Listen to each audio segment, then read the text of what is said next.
Muchas gracias, estimados amigos asistentes a este evento. Estimados amigos, mientras he oído cada una de las exposiciones, he ido realizando un imaginario viaje en el tiempo. Y lo primero que saltó a mi mente en ese momento fue 1983. 1983, el mundo de los juristas penales del Ecuador celebran una transformación. Esta transformación que llegan a celebrarla es la vigencia y entrada a rigor de un nuevo modelo procesal penal. El Código de 1983 tuvo aristas diferenciadoras con lo que hoy conocemos en la práctica de la realización de la justicia penal. Pues, ese Código de 1983 tenía un juez que practicaba un sumario. Este sumario que practicaba dicho operador jurídico era inquisitivo. ¿Qué quiere decir? Que el juez inquiría cuando el juez hacía las propias preguntas y aperturaba la vía del proceso por medio de un acto procesal denominado autocabeza de proceso. Y de allí que ese proceso tenía ciertas fases: sumario, etapa intermedia, plenario e impugnación. No me pierdan de vista un momento.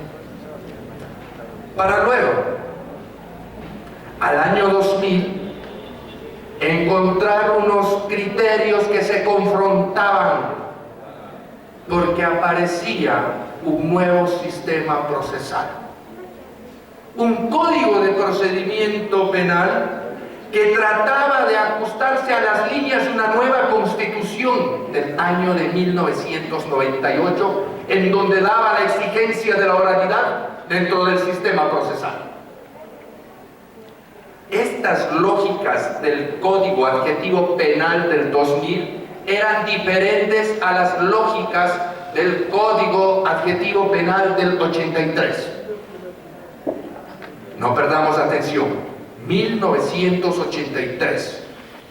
Los jóvenes bachilleres ingresan a las universidades y al empezar su estudio, aquellos que decidieron por jurisprudencia, en esos 6 años de carrera que tenían en aquel tiempo, se nutrieron con el sistema inquisitivo de ese código de 1983.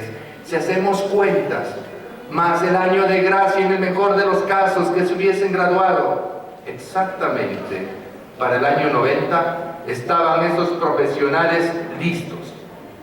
Pero 10 años después tenían que cambiar la lógica. 10 años después eran los maestros de la universidad, eran los que estaban formando a nuevas generaciones con un concepto inquisitivo escrito, con unas lógicas procedimentales totalmente distintas. ¿Por qué? Porque para el año 2000, en el encuentro y la confrontación que había dentro de los debates de cómo manejar el sistema procesal penal, el juez perdía ese protagonismo, y ese protagonismo pasaba a manos del Ministerio Público, de Fiscalía. Y Fiscalía iniciaba, aperturaba el proceso penal con la instrucción. Esta instrucción fiscal y con sus fases predeterminadas: etapa intermedia y luego el juicio y etapa de impugnación. Comprendía 4 etapas en el año 2000. Del año 2000 al 2006, con unas lógicas aproximadamente donde salen nuevos formados en el derecho y formados con criterios de antelación, nos encontramos para el año 2014 con un nuevo modelo que se presenta ante el Estado ecuatoriano: el Sistema Integral Penal. Este Sistema Integral Penal, para nosotros, la generación del presente, implica una revolución y una aceleración en el estudio y la comprensión de ese sistema. La revisión de los códigos punitivos y de los códigos adjetivos, de los códigos de ejecución, provocó un impacto educacional, pues hasta el sol de hoy día, las universidades siguen enseñando de manera diferenciada, por una parte sustantiva del derecho penal, ocupando para el sector de lo que se denomina derecho penal parte general, un curso en unos casos, 2 cursos en otro, y la parte especial, 2 cursos adicionales. Y de manera independiente se venía enseñando una materia general para el derecho procesal y otra específica para procesal penal. De tal modo que en los últimos años de universidad era normal encontrar la famosa cátedra de práctica procesal penal.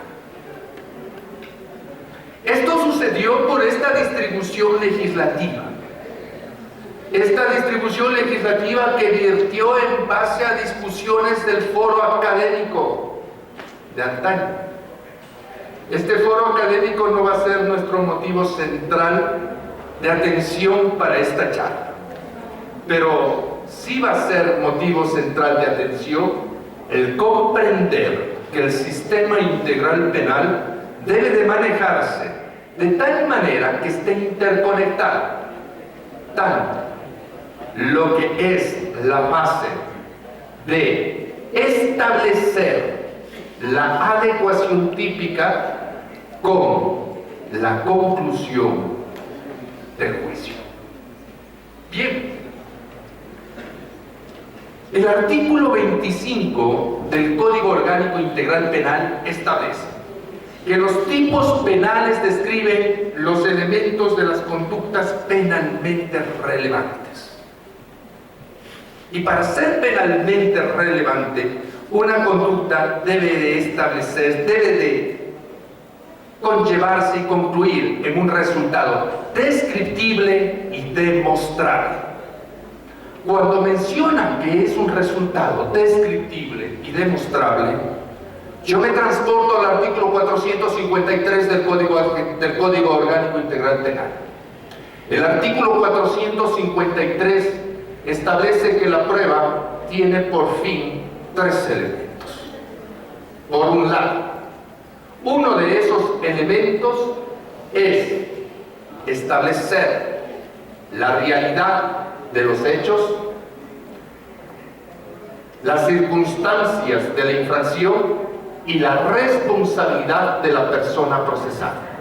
En los anteriores sistemas procesales no reducían estos 3 elementos. Reducía exclusivamente los 2 grandes pilares que sostienen el derecho penal, decía el viejo jurista. Y el viejo jurista recitaba, indicando, un pilar es la responsabilidad y el otro la materialidad. Hay una gran diferencia entre esas 2 aristas, entre esos 2 sustanciales pilares, frente a los requerimientos del artículo 453 del Código Orgánico Integral Penal.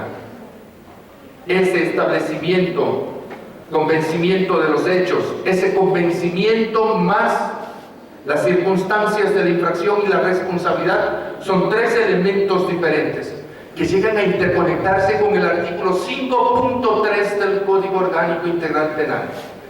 ¿Qué nos menciona este 5.3? Sí, duda, sí, pero tiene el aditivo.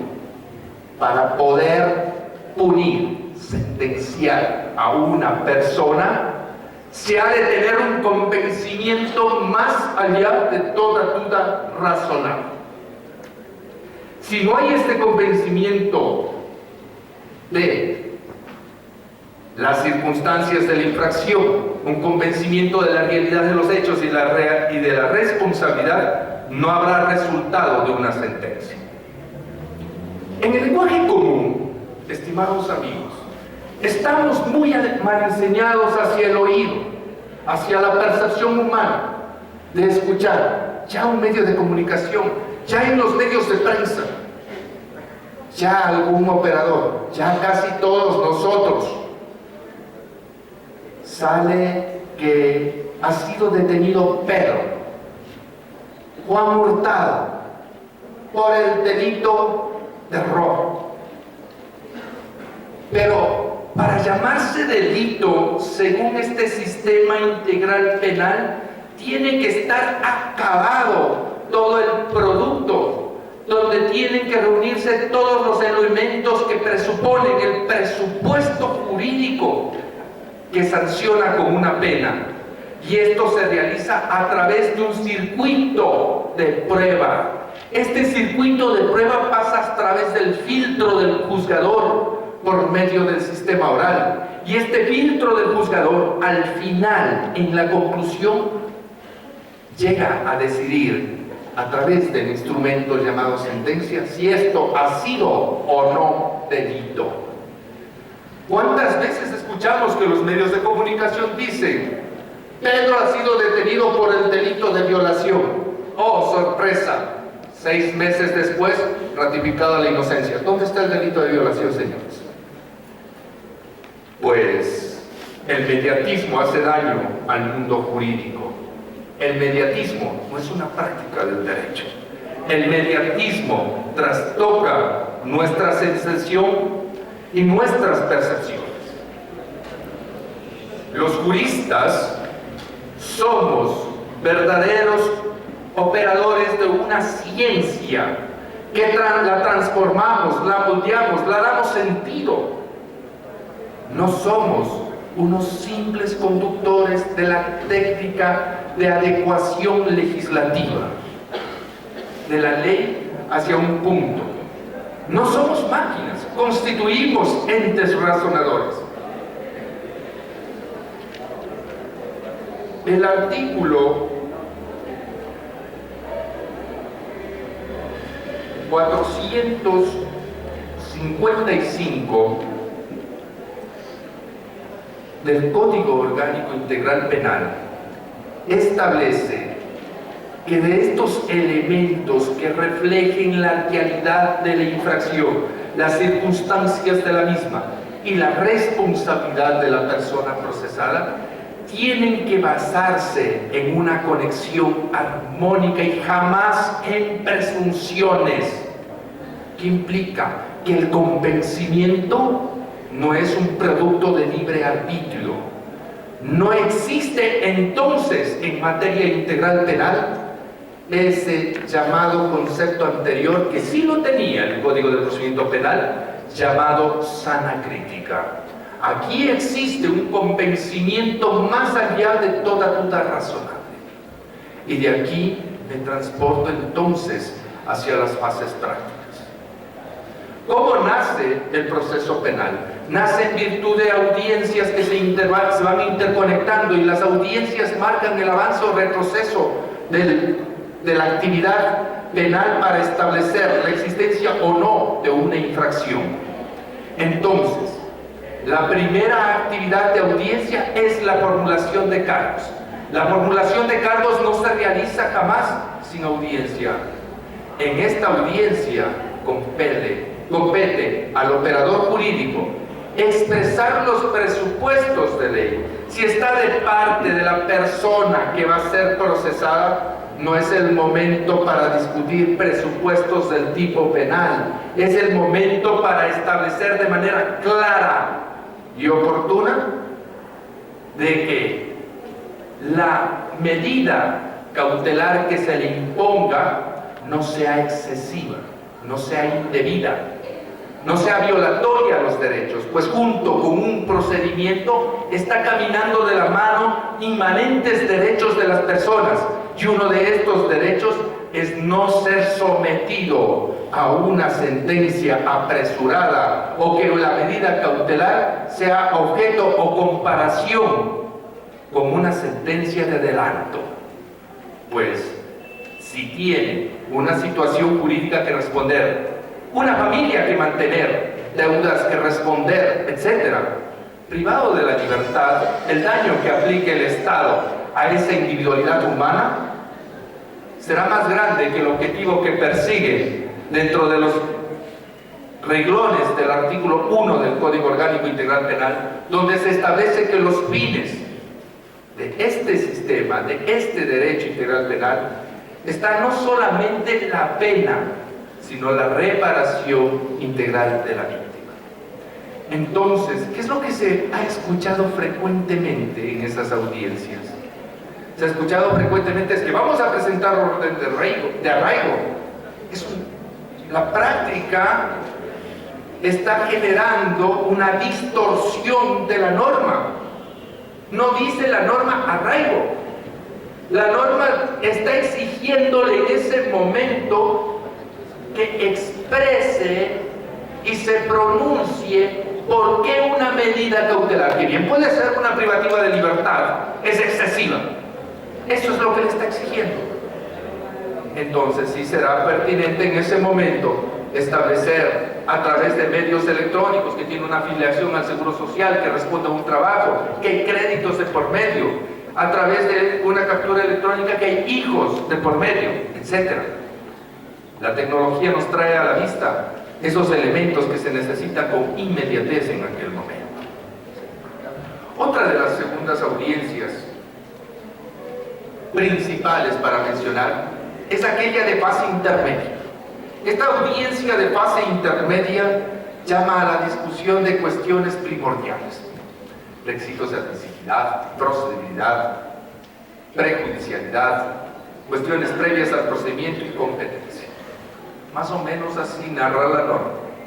Y al narrarnos esto, en la primera fase, cuando el juez va a hacer una especie de saneamiento dentro del proceso, consulta: ¿hay alguna alegación sobre estas cuestiones? Y la respuesta del defensor, generalmente, no siempre, pero generalmente en la mayoría de casos, ninguna. Pasa a la siguiente fase: sustentación de la formulación de lo que va a ser la acusación. Llega, formula el fiscal, tiene la palabra la defensa de la persona procesada. En ese momento, este proceso es nulo. Este proceso es nulo porque la competencia debía radicar en otra circunscripción territorial. Ahí sí, no se me ha citado como la instrucción fiscal. No he tenido acceso al procedimiento. Caramba, respetar las bases. Al inicio de esta exposición hice una narrativa global de la transformación en menos de 35 años que han tenido los sistemas procesales. Esta transformación en menos de 35 años de los sistemas procesales es como un virus que se ha enclavado en no comprender todavía la dinámica ágil que exige este sistema procesal que está dentro del Código Orgánico Integral Penal. Las transformaciones legislativas, por una parte, denotan un avance en la sociedad, pero por otro lado, entorpecen también la operación jurídica. Y entorpecen, ¿por qué? Porque muchas de las veces olvidamos ser abogados y empezamos a ser técnicos, operadores, mecánicos, repetidores de formatos. Y esa repetición de formato nos hace daño, y nosotros mismos debemos exigirnos el evolucionar a aplicar lo que es la metodología y la ciencia jurídica. Hablando en temas de juicios ordinarios, la siguiente audiencia importante es la de juicio. El juicio es la etapa más importante dentro del proceso penal. Allí es donde se llega a establecer sobre la responsabilidad de la persona procesada. El juez llega a convencerse de que los hechos existieron y aglutina las circunstancias de la infracción. Este juicio se da en efectividad práctica, en ese allí y en ese ahora. Se practica bajo los principios de contradicción, inmediación, oralidad. Tiene varias fases: una fase alegatoria, una fase probatoria y una fase de clausura. Bien, todos comprendiendo y viendo el sentido de la norma, Entendemos que un alegato de apertura es una propuesta de oferta. Yo ofrezco probar que se perpetró el delito tipificado y sancionado en el artículo 140 del Código Orgánico Integral Penal, con las circunstancias 2 y 3 del cuerpo legal en mención, y que esa tipicidad fue ejecutada por el señor Frank Cruz, lo cual lo demostraré a través de la pertinente prueba que ventilaré en la fase pertinente. Ya no es necesaria una retórica, basta. Nace la fase probatoria, vienen los testimonios. Perfecto, hay una palabrita mágica llamada objeción. Esta palabrita mágica llamada objeción detiene el abusivo y desleal ejercicio del derecho de la contraparte. La califica el director de la audiencia, que es el presidente o el ponente de ese Tribunal de Garantías Penales. Esa objeción tiene que enfocarse a limitar y exigir que no se haga al testigo de cargo por parte del fiscal preguntas subjetivas, capciosas, impertinentes, oscuras, a limitar de que las preguntas no contengan la respuesta en su contenido. Pero no, olvidamos esa palabrita mágica llamada objeción. Llega el alegato de clausura y dice: si el fiscal estaba preguntándole lo que debía responder el testigo, ¿y por qué no objetó? ¿Qué pasó? ¿Por qué no objetó? En esa dinámica, diferenciar las clases de preguntas que se pueden realizar. El abogado en ese momento no debe estar preocupado en todo el expediente fiscal.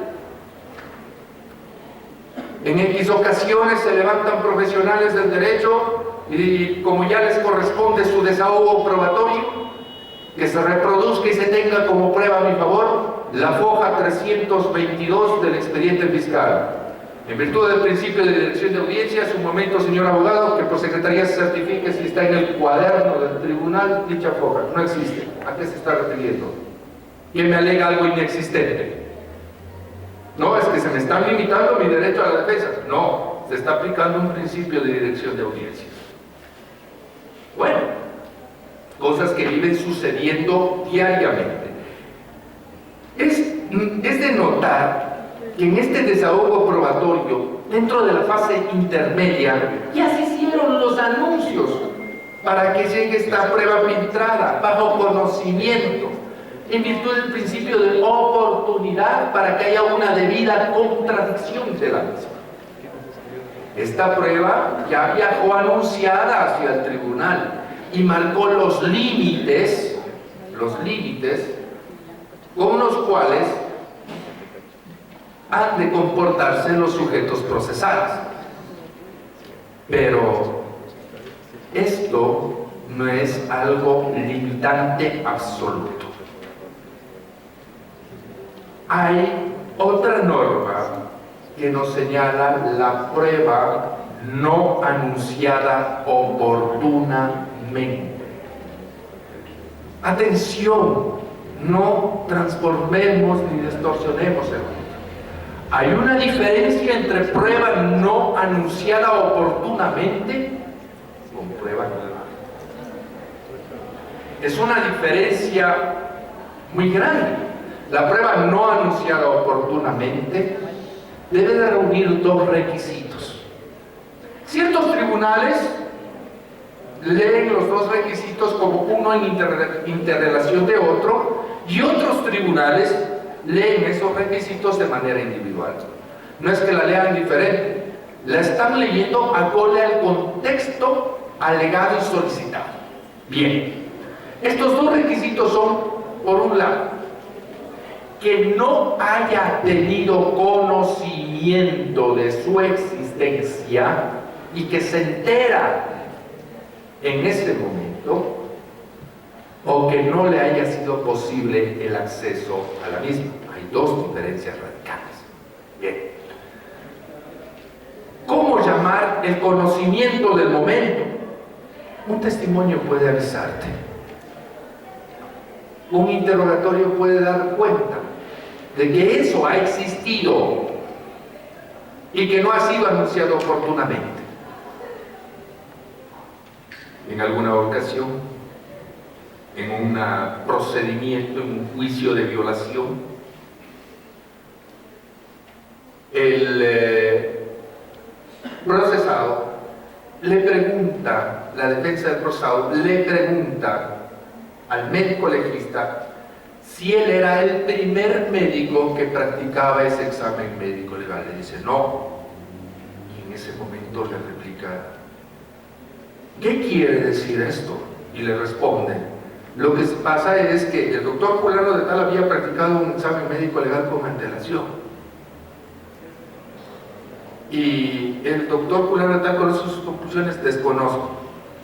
No más preguntas. Yo vivió 5 minutos de receso solicitando el expediente de fiscalía, retornó: esta es una prueba no anunciada oportunamente. El día de los hechos, a las 6 horas del evento, he practicado el examen médico legal ginecológico, y el examen del doctor que ha venido a testimoniar acá fue practicado 4 días después. La defensa requiere esta prueba no anunciada oportunamente porque acaba de conocerla en este momento y no tuvo acceso porque en este momento, 2 días antes de la audiencia, la defensa ha asumido este patrocinio. Procede. Suspensión de audiencia, convocatoria a ese testigo. Resultaba que 6 horas después había IMEN íntegro y 4 días después no había IMEN íntegro. Había una contradicción de 2 peritos que nos impedía avanzar conforme los presupuestos del artículo 453 del Código Orgánico Integral Penal, y había que aplicar en consecuencia el artículo 5 del mismo cuerpo jurídico. Este ejercicio razonativo lo practico para demostrar a través de un caso cómo va de la mano esta parte que antes se denominaba sustantiva y adjetiva, que por cierto despierta bastante inquietud. Bien, otro de los puntos vitales y relevantes es que ya en el desahogo probatorio, ya ventilada la prueba, el juez no puede preguntar, interrogar a testigos. El testimonio es aquel que rinde ya la persona víctima de la infracción, ya la persona que está siendo procesada, ya un tercero que conoce algún hecho aportativo a la causa. La pericia es un medio de prueba diferente. El perito, según las líneas del Código Orgánico Integral Penal, no presta testimonio. El perito sustenta su informe. Y por eso es que para sustentar su informe, esa declaración, esa efectividad de viva voz en oralidad, la hace como una primera apertura. El presidente del tribunal le consulta de qué se trata su pericia, en qué consistió y a qué conclusiones llegó. Preguntas tasadas en la ley.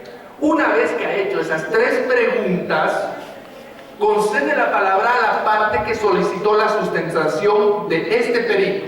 Y en ese momento empieza el interrogatorio para el cual rigen las mismas reglas que para el testimonio, con ciertas diferencias. Al ser una cuestión técnica, científica, se le puede hacer sobre el punto científico-técnico, la parte podría hacerle preguntas sugestivas, la parte que está formulando acá. Y en este momento, el tribunal sí puede preguntar a ese perito, pero exclusivamente sobre el aspecto de la ciencia de ese saber que maneja el perito, no sobre los hechos, no sobre la responsabilidad, para bien entender de qué se trata, por qué midió de tal manera ¿Por qué muestra ese plano? ¿Qué significa ese plano? Etcétera. Por otro lado, el documento. El juez, en la dinámica del teatro, del juicio, no lee. El juez escucha, vibra y vive acorde al sistema oral. En consecuencia, dice pues el código, que de los documentos que se pretendan hacer valer como prueba en juicio, se mandará a leer su parte sustancial. Se manda a leer, es una forma, cuando no tenemos el elemento humano creador del documento o certificador que exprese sobre sus contenidos. Porque la persona autora de un documento lo que hace ante el tribunal es acreditarlo, acredita el documento que se va a mandar a leer en su parte relevante. Y al acreditar el documento también rigen las mismas reglas que para el testimonio, también la palabrita mágica objeción. En este caso, el tribunal no puede realizar preguntas, pero sí puede, en todos los casos, peticionar aclaratorias. Por ejemplo, narró tal interrogatorio que narró el testigo y dijo, eran como a eso de las 7. Que duda que le queda al tribunal y no puede quedarse con ese sinsabor. Aclárenos, 7 de qué se está refiriendo, ¿de la mañana o de la noche? Entonces aclara el punto específico en torno al contexto de lo que ha entregado la información de la voz que habla ante el tribunal.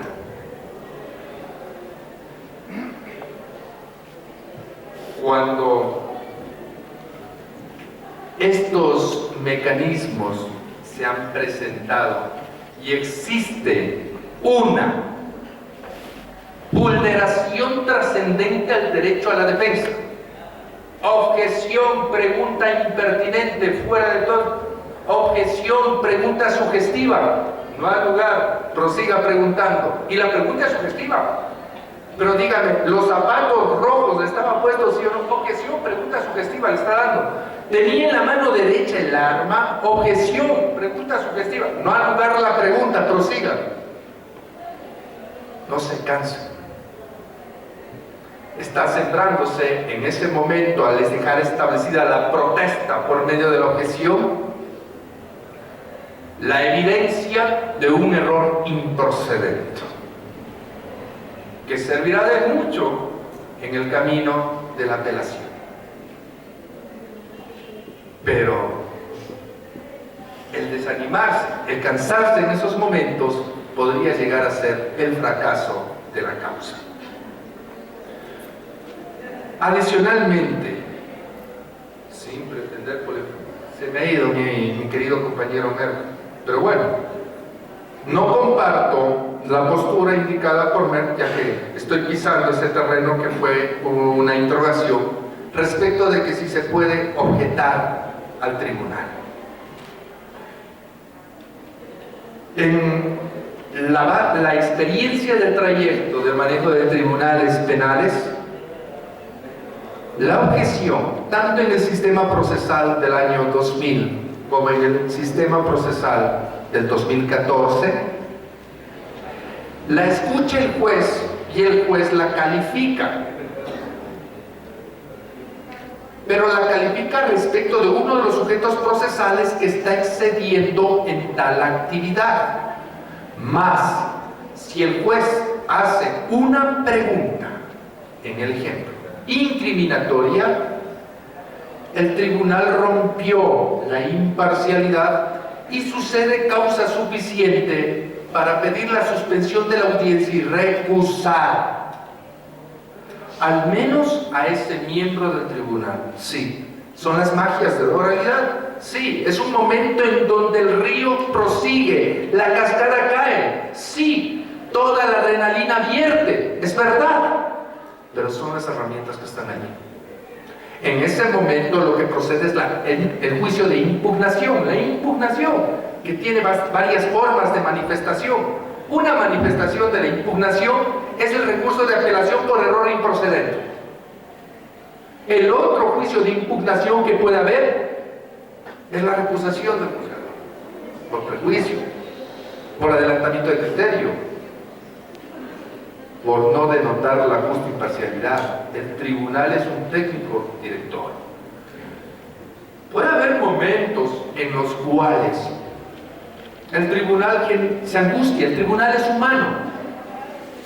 Se angustia al ver inactividad en la defensa de la persona procesada, y que esa inactividad de la defensa de la persona procesada no saca a relucir lo evidente, la efectiva presunción de inocencia que siempre lo ha tenido, y que permite de que todas las preguntas sean totalmente incriminatorias. Es obligación del operador jurídico en ese momento suspender la audiencia, disponer que se le asigne una defensa técnica adecuada, declarar la nulidad de lo ya escuchado, y si ya ha estado en una fase donde va formando criterio, excusarse para que conozca un nuevo tribunal imparcial. Entonces hay herramientas, pero ¿qué sucedería? El tribunal está observando de que la prueba evidencia de que hay la infracción, más el juicio, siendo la etapa más importante dentro del proceso penal, que se realiza en base a la acusación fiscal. Sin acusación no hay juicio, y el fiscal empieza a reducir la prueba ante lo evidente. El tribunal no puede arbitrariamente romperle el estado de inocencia a nadie. En consecuencia, el tribunal tiene que hacer lo que la norma dice. Dos opciones. Una opción, concluir con delito diverso, si es que lo existe, para que se investigue en fiscalía. Y dos, si del proceso se evidencia de que se ha cometido una infracción, mandar a la respectiva fiscalía y oficiar al Consejo de la Judicatura para que se investigue el proceder de ese representante del Ministerio Público. Bien, son los casos prácticos de lo que es la vida dentro de tribunales de garantías penales, más en sala de apelaciones. Cuando llega el proceso a sala de apelaciones, la audiencia se rige bajo los mismos principios: inmediación, concentración, contradicción. Es puntual. El director de audiencias exige requisitos propios.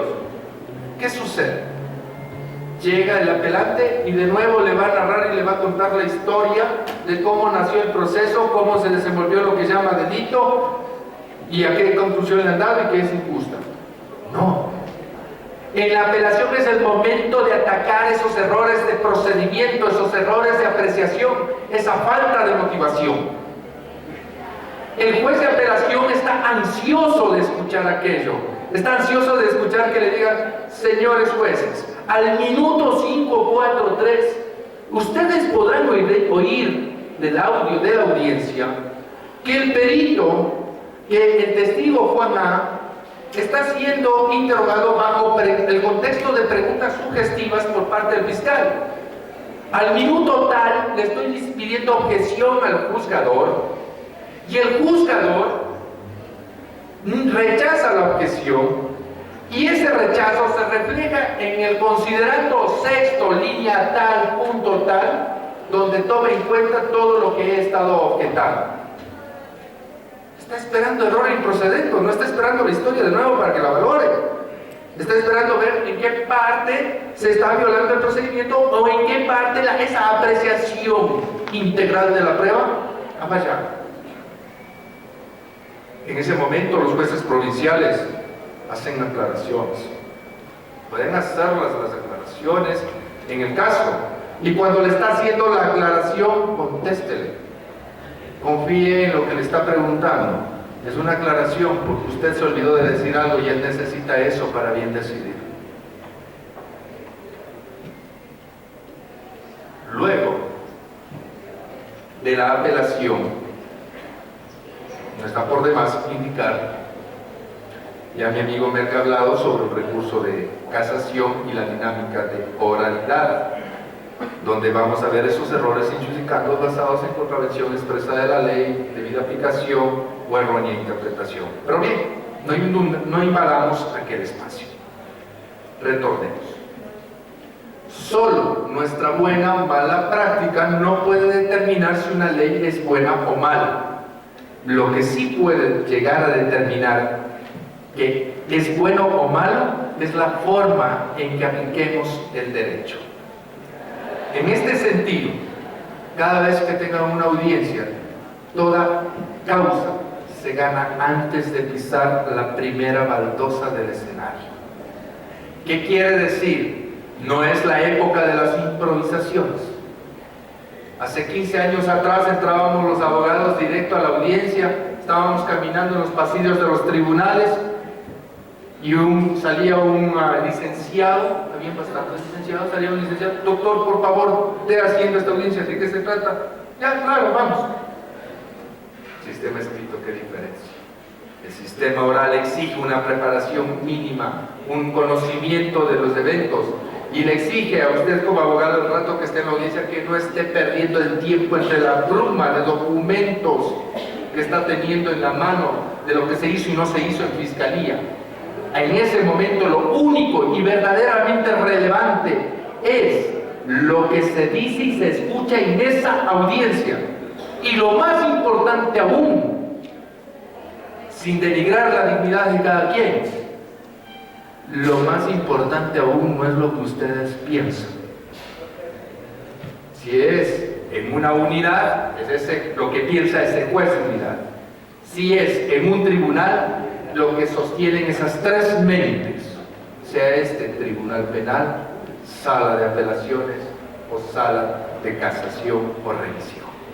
Y teniendo presente que lo importante es cómo piensa la mente del que decide, debe usted comprender cuál es la dinámica del que decide para poder infiltrar y hacer las actuaciones apropiadas que necesita. Necesitan construirse un bruchet, necesitan construirse un conjunto de tips del lugar donde ejerzan la profesión, de saber cómo actúa, cómo procede cada operador jurídico. De ustedes, muchas gracias.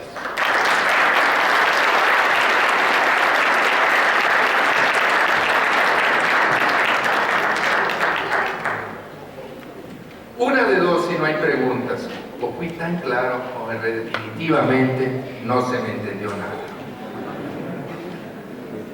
Buenas noches.